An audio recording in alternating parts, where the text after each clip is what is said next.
Dillon Gabriel asked about the number one receiver for the Browns, Jerry Jeudy, what he's seen.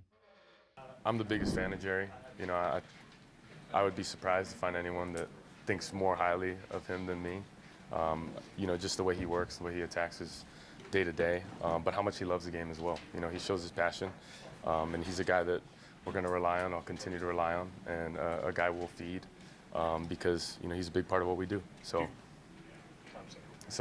you know, I think as we continue to build it, you know, it'll be, you know, building reps together and continuity, but I think that'll grow as time progresses.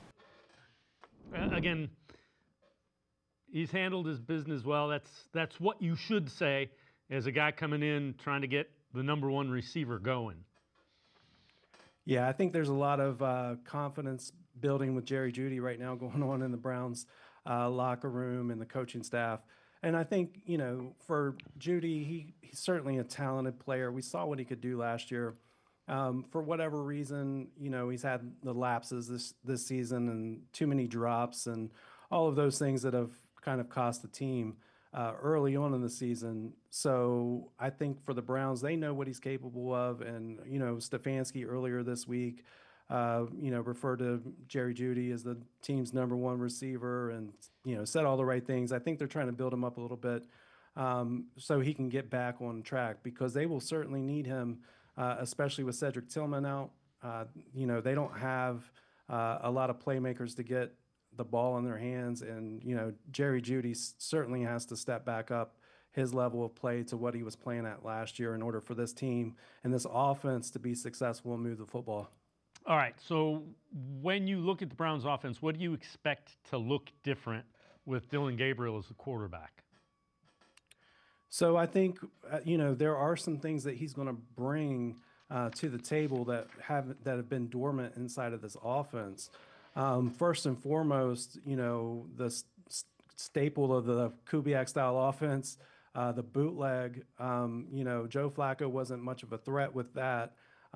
So I think primarily, you know, Gabriel will be able to threaten the edges of the defense more so than what, you know, Flacco, it wasn't there.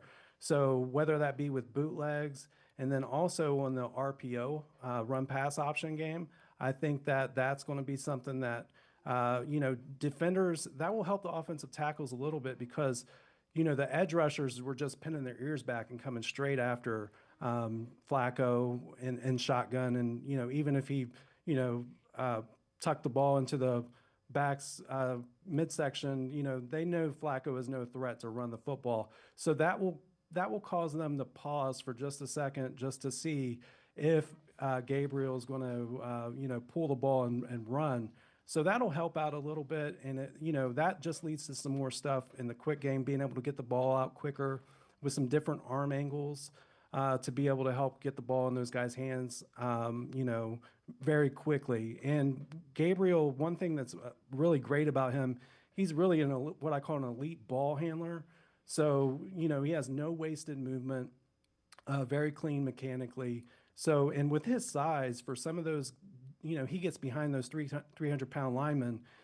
You know, for the defenders, it's a little bit harder to see what he's doing back there and kind of read on him. So that can kind of be a little bit of an advantage as they can kind of lose him a little bit behind the line.